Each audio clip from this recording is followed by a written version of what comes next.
नमस्कार दोस्तों, स्वागत है आपका हमारे YouTube चैनल संगीतांगन में। मैं कंचन बाला। क्षमा कीजिएगा, एक लंबे समय के बाद आज हमारी फिर आपसे मुलाकात हो रही है और आज हम जिस विषय पर चर्चा करेंगे उसका नाम है स्वर और उसकी विशेषताएं तथा प्रकार। दोस्तों, आहत नाद से उत्पन्न स्पष्ट सुनाई पड़ने वाले 22 श्रुतियों में से कुल 12 श्रुतियों को स्वर कहा जाता है, जिनके पूरा नाम हैं षडज, ऋषभ, गंधार, मध्यम, पंचम, धैवत और निषाद, जिन्हें शॉर्ट फॉर्म में सा, रे, ग, म, प, ध, नी भी कहा जाता है।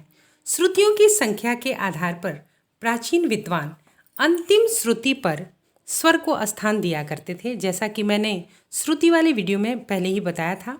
परंतु आधुनिक विद्वानों ने पहली श्रुति से ही स्वरों की स्थापना के सिद्धांत को स्थापित किया, यानी पहली श्रुति पर सा। श्रुतियों की इस गणना के आधार पर हम देखते हैं कि पूरे एक सप्तक को दो भागों में बांटा जा सकता है या उसके दो भाग बन जाते हैं, जैसे कि पहला भाग सा से म तक और दूसरा भाग प से नी तक। तो फिर हमें याद आते हैं वैदिक 4 स्वर, स्वरित, उदात्त, अनुदात्त और प्रचय, जो सा से म तक थे। हो सकता है सामगान की इसी सा से म तक का गान रहा हो और आगे के 3 स्वर प से नी, सा से म 4 स्वरों का विस्तार या फैलाव हो, क्योंकि श्रुतियों की संख्या बिल्कुल बराबर है। जैसे कि पहली श्रुति पर सा, 5वीं पर रे, 8वीं पर ग और 10वीं पर म। अब ध्यान से सुनिए, 14वीं पर प, 18वीं पर ध, अर्थात प और ध के बीच 4 श्रुतियाँ जो सा और रे के बीच है। 21वीं पर नी, अर्थात 3 श्रुति का अंतर जो रे और ग के बीच है। ग और म के बीच सिर्फ 1 श्रुति का अंतर है और नी के बाद 22वीं श्रुति खाली है, जहाँ से दूसरा सप्तक प्रारंभ हो जाता है। तो ये स्पष्ट है कि वर्तमान स्वर व्यवस्था वैदिक स्वर व्यवस्था से भिन्न नहीं है, बिल्कुल उसी के समरूप है। अब आइए इन स्वरों की विशेषताओं की चर्चा करते हैं। दोस्तों, इन 7 स्वरों के 7 नियामक देवता हैं। हर स्वर किसी पशु या पक्षी की आवाज़ से लिया गया है। इनका संबंध किसी खास ग्रह से भी है और हर स्वर का अपना खास रंग भी है। अर्थात इस आश्चर्यजनक वैज्ञानिक विभाजन को मैं आपके साथ शेयर करना चाहती हूँ। जैसे कि षडज यानी सा के देवता अग्नि, पक्षी मोर, ग्रह चंद्र और रंग गुलाबी है। ऋषभ यानी रे के देवता ब्रह्मा, पक्षी पपीहा, ग्रह बुध और रंग हल्का हरा पीला है।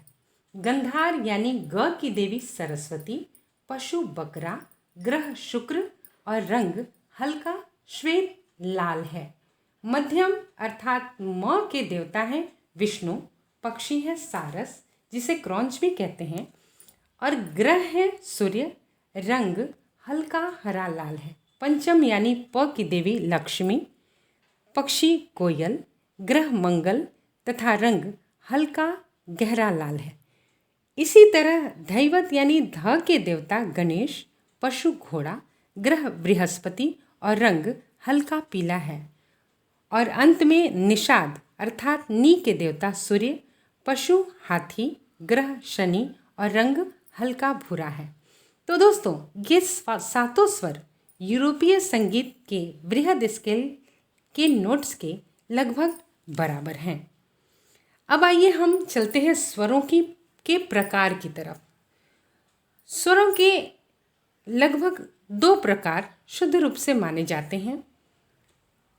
पहला होता है शुद्ध स्वर और दूसरा विकृत स्वर। शुद्ध स्वर 22 श्रुतियों में से चुने हुए मुख्य 7 श्रुतियों को शुद्ध स्वर कहते हैं अथवा प्राकृतिक स्वर भी कहा जाता है। विकृत स्वर अपनी शुद्ध अवस्था से ऊपर या नीचे निकलने वाले स्वर विकृत स्वर कहलाते हैं, जो संख्या में 5 होते हैं। विकृत स्वरों की भी 2 श्रेणियां होती हैं, कोमल स्वर और तीव्र स्वर। कोमल स्वर वैसे स्वर हैं जो अपने शुद्ध स्थान से नीचे निकलते हैं। ये शुद्ध स्वर से ठीक बाईं तरफ होते हैं। इनकी संख्या कुल 4 होती है। भातखंडे स्वरलिपि पद्धति में कोमल स्वर लिखने के लिए स्वरों के नीचे बड़ी लकीर डालते हैं। तीव्र स्वर अपने शुद्ध स्थान से थोड़ा सा ऊपर होने के कारण तीव्र कहलाता है। तीव्र स्वर सिर्फ एक है, म, और इसे लिखने की सुविधा के लिए भातखंडे संगीत पद्धति में इस स्वर के ऊपर खड़ी लकीर डालते हैं। अब स्वरों की कुछ श्रेणियां हैं जिसमें चल और अचल स्वर भी आते हैं। चल स्वर कुल 5 हैं, रे, ग, ध, नी और म, जो अपने स्थान से ऊपर या नीचे होते हैं। अचल स्वर सिर्फ 2 होते हैं, सा और म, यानी शुद्ध 7 स्वर, कोमल तीव्र मिला के 5 स्वर और अचल 7 5 12 स्वर, यानी स्वरों की कुल संख्या 12 होती है। और आज के लिए स्वर के साथ इतना ही। नमस्कार, फिर मिलते हैं।